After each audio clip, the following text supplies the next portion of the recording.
আসসালামু আলাইকুম। BD jobs ম্যাথের পক্ষ থেকে সবাইকে স্বাগতম। আজকে আমরা আলোচনা করব বাস্তব সংখ্যা নিয়ে। চাকরির যে কোনো পরীক্ষায় আমাদের এই বাস্তব সংখ্যার গুরুত্ব খুবই অপরিসীম। যে কোনো পরীক্ষায় বাস্তব সংখ্যা সম্পর্কিত প্রশ্ন থাকেই, ম্যাক্সিমামটাতেই থাকে, দুই একটা হয়তো ভিন্ন হিসাব। তো যে কোনো ভালো পরীক্ষার জন্য আমাদের সব ধরনের প্রস্তুতি খুবই জরুরি। তো সেক্ষেত্রে আমরা আজকে আমাদের আলোচনার বিষয় বাস্তব সংখ্যা।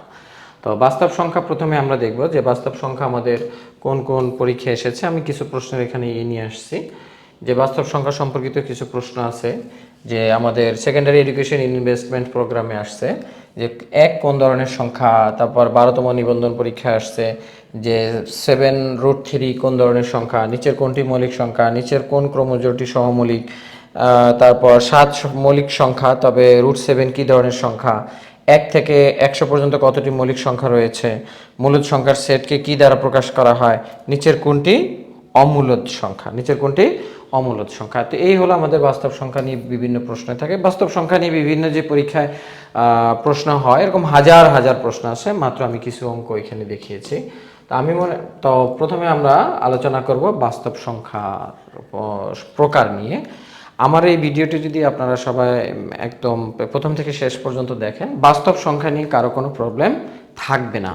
হ্যাঁ, তো সেক্ষেত্রে আমরা প্রথমে আলোচনা করব বাস্তব সংখ্যা কয় ধরনের। বাস্তব সংখ্যা মূলত দুই ধরনের হয়ে থাকে, একটা হলো মূলদ, আরেকটি হলো কি অমূলদ। তো প্রথমে আমরা মূলদ নিয়ে আলোচনা করব। যেমন আমরা লিখতে পারি 2, 0, 1, -1, তারপরে 2/3, যেভাবে আমরা বলি না কেন, তারপর 3 হোল 2/4 আমরা 5 দিতে পারি, যাই দিই না কেন, এগুলো সবাই মূলদ সংখ্যা। ঠিক আছে। তো মূলদ সংখ্যা আবার কয় ধরনের হয়ে থাকে? মূলদ সংখ্যাকে দুই ভাগে ভাগ করা হয়েছে, একটা হলো পূর্ণ সংখ্যা, আরেকটা হলো ভগ্নাংশ হিসাবে। তো পূর্ণ সংখ্যা এখানে দেখো, পূর্ণ সংখ্যা হলো আমাদের তিন ধরনের। পূর্ণ সংখ্যা তিন ধরনের কি কি? ধনাত্মক, ঋণাত্মক এবং অঋণাত্মক। তো আমরা অঋণাত্মক নিয়ে অনেক ধরনের কনফিউশন থাকে যে অঋণাত্মক মানি হলো ধনাত্মক। হ্যাঁ, অঋণাত্মক মানি ধনাত্মক, তবে সেখানে শর্ত হলো শূন্য থাকতে হবে। তখনই এটাকে আমরা অঋণাত্মক বলবো। যেমন কিছু সংখ্যা থাকবে, যেমন আমরা যদি এ নাম্বারে দেখি যেখানে আছে 1, 2, 3, আবার বি নাম্বারে আছে হলো 0, 1, 2 বা আমরা 4, যেভাবে আমরা যা লিখি না কেন। তো এখানে যদি বলা হয় যে কোন কোন সংখ্যাগুলো অঋণাত্মক, তো এখানে এই বিতে যে সংখ্যাগুলো ব্যবহার করা হয়েছে সেগুলোই হলো আমাদের অঋণাত্মক, কারণ সেখানে শূন্য আছে। অতএব অঋণাত্মকের আমাদের প্রধান হলো সিম্বলে হলো সেখানে শূন্য থাকতে হবে। এরপরে আমরা যাচ্ছি এখন যে ঋণাত্মক সংখ্যাগুলো কি কি। তো এখানে আমরা দেখতে পাচ্ছি -1 দেওয়া আছে, তারপর আমরা -2 লিখতে পারি, -4 লিখতে পারি, ইত্যাদি ইত্যাদি ভাবে কোটি কোটি মিলিয়ন বিলিয়ন সংখ্যা মানে ঋণাত্মক হিসাবে দেখা যায়। ঠিক আছে। তো এরপরে যাব আমরা হলো ধনাত্মক সংখ্যা। ধনাত্মক সংখ্যা হলো সকল পজিটিভ সংখ্যা, মানে স্বাভাবিক সংখ্যা। তো এই হিসাবে আমরা এখন যাব যে আপনার ধনাত্মক সংখ্যা আবার তিন ধরনের সংখ্যা থাকে, সেটা হলো মৌলিক, যৌগিক, আবার আরেকটা সংখ্যা আছে নিরপেক্ষ সংখ্যা, যেটা আমরা শূন্যের মতো একটি স্বাভাবিক ব্যবহার হয়ে থাকে। তো সেক্ষেত্রে আমরা এখন চলে যাচ্ছি যে ধনাত্মক সংখ্যাগুলো আসলে কয় ধরনের এবং কেমন। তো এখানে ধনাত্মক সংখ্যাগুলোকে বলা হচ্ছে মৌলিক সংখ্যা, নিরপেক্ষ সংখ্যা এবং যৌগিক সংখ্যা। তো মৌলিক সংখ্যাগুলো কি কি? মৌলিক সংখ্যা শুরু হয় 2 থেকে। 2 হলো সর্বনিম্ন মৌলিক সংখ্যা, এবং 2 এর আরেকটা পরিচয় আছে, 2 হলো একমাত্র জোড় মৌলিক সংখ্যা, একমাত্র জোড় মৌলিক সংখ্যা। তো এক্ষেত্রে 2, 3, 5, 7 ইত্যাদি ইত্যাদি আমরা মৌলিক সংখ্যা দেখতে পারি। তো যেমন আমাদের বলা আছে 1 থেকে 100 পর্যন্ত মূলত আমাদের মৌলিক সংখ্যা হলো 25টা। 1 থেকে 100 পর্যন্ত মৌলিক সংখ্যা কয়টা? 25টা থাকে। তো এই মৌলিক সংখ্যা সম্পর্কে আমাদের ভালো ধারণা রাখতে হবে। আমি আরেকটি ক্লাস মৌলিক সংখ্যা নিয়ে আলোচনা করব। তাহলে আমরা চলে গেলাম মৌলিক সংখ্যা কেমন। এরপর আসবো নিরপেক্ষ সংখ্যা। নিরপেক্ষ সংখ্যা হলো আমাদের 1 সকল সংখ্যার গুণনীয়ক বা ভাজক বা উৎপাদক। ঠিক আছে, ভাজক, উৎপাদক, গুণনীয়ক এগুলো সব একই শব্দ। তা 1 হলো নিরপেক্ষ সংখ্যা। এটা মৌলিক সংখ্যাও প্রকাশ করে না, যৌগিক সংখ্যাও প্রকাশ করে না, কারণ এটা সকল সংখ্যার গুণনীয়ক। তাই আমরা এখন বলবো 1 হলো নিরপেক্ষ সংখ্যা। তো মৌলিক সংখ্যা এবং তাহলে বাকি সংখ্যাগুলো কি সংখ্যা? যৌগিক সংখ্যা। সেই যৌগিক সংখ্যাগুলো কি? 4, 6, 12 ইত্যাদি ইত্যাদি। মৌলিক সংখ্যা ব্যতীত সকল ধনাত্মক সংখ্যাই হলো কি? মৌলিক সংখ্যা ব্যতীত সকল ধনাত্মক সংখ্যাই হলো যৌগিক সংখ্যা, শুধু এক বাদে। তাহলে যৌগিক সংখ্যা আমরা পেয়ে যাচ্ছি। এরকম আরো অনেক মৌলিক সংখ্যা আছে, যৌগিক সংখ্যা আছে 20। আমরা এক কথা বলতে পারি, যে সংখ্যার দুটি মাত্র ভাজক থাকে তাকে মৌলিক সংখ্যা বলে, আর যে সংখ্যার 2 এর অধিক বেশি ভাজক থাকে, মানে 2 এর বেশি ভাজক থাকে, তাকে হলো যৌগিক সংখ্যা বলে থাকে। ঠিক আছে, তো চলে যাচ্ছি আমরা এখন আমাদের আমরা তাহলে পূর্ণ সংখ্যা সম্পর্কে আমরা সমস্ত ধারণা পেলাম। এবার চলে যাচ্ছি আমরা দশমিক সংখ্যার কাছে আমরা চলে যাচ্ছি এখন। তো দশমিক সংখ্যা কিভাবে আসতেছে আমরা দেখি। দশমিক সংখ্যাকে কয় ভাগে ভাগ করা হয়েছে? দশমিক সংখ্যাকে হলো 2 ভাগে ভাগ করা হয়েছে। একটা হলো ভগ্নাংশকে 2 ভাগে ভাগ করা হয়েছে, দশমিক সংখ্যা এবং সাধারণ সংখ্যা। দশমিক সংখ্যা এবং কি সাধারণ ভগ্নাংশ বা সংখ্যা বা ভগ্নাংশ আমরা যেভাবে বলি।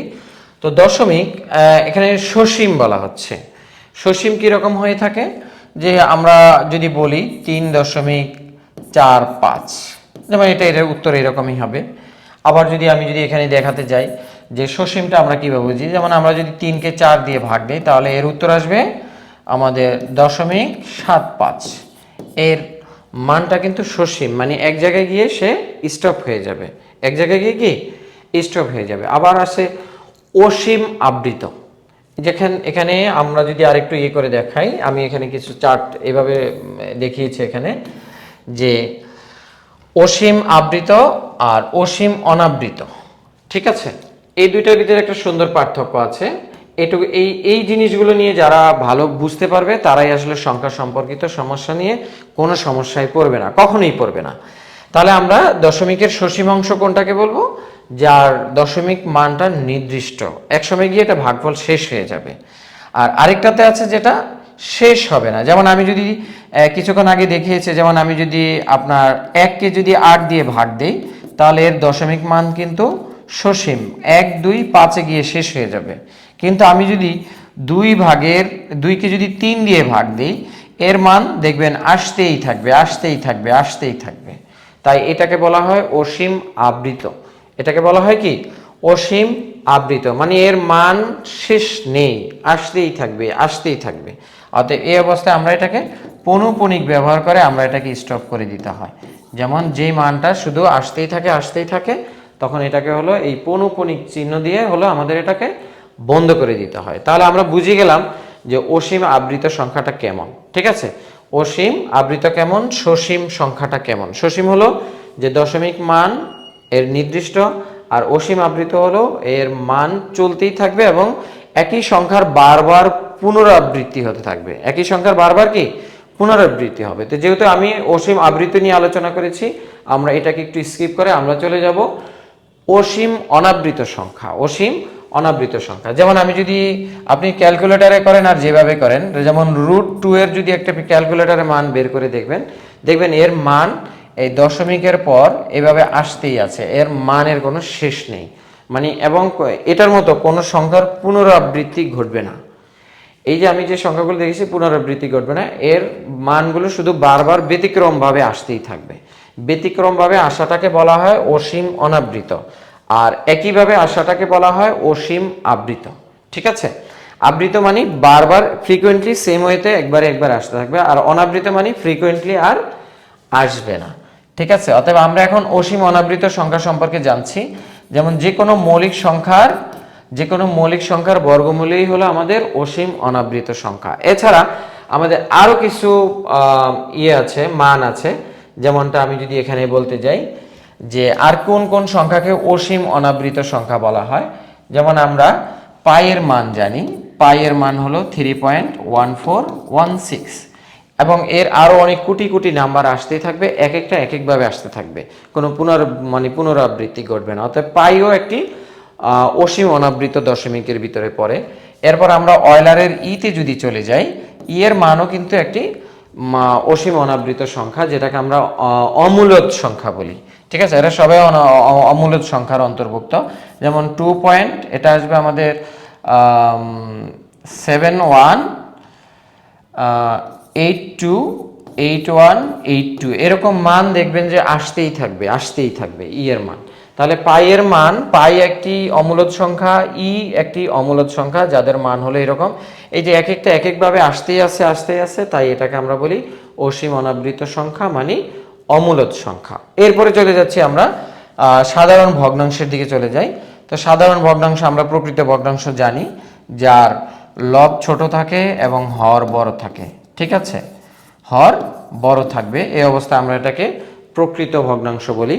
আর অপ্রকৃত ভগ্নাংশ হলো যেমন আমরা এটাকে উল্টে দিতে পারি যে আমাদের লব বড় থাকবে আর হলো হর ছোট থাকবে। যেমন আমি এই ভগ্নাংশগুলোকে যদি আমি উল্টে দিই তাহলে এটা হয়ে যায় আমাদের অপ্রকৃত সংখ্যা। মিশ্র ভগ্নাংশ সম্পর্কে আমরা সবাই জানি যে 4 সমস্ত 4 ভাগের আমি যদি এখানে মানে 4 হোল 1/2 বা যেভাবে আমরা ভাবি, যেমন আমি এখানে 3 লিখলাম, ঠিক আছে, 4 হোল 8/8 এটাকে আমরা ইংলিশে বলে যাচ্ছি এখানে। আরেকটা হলো আমাদের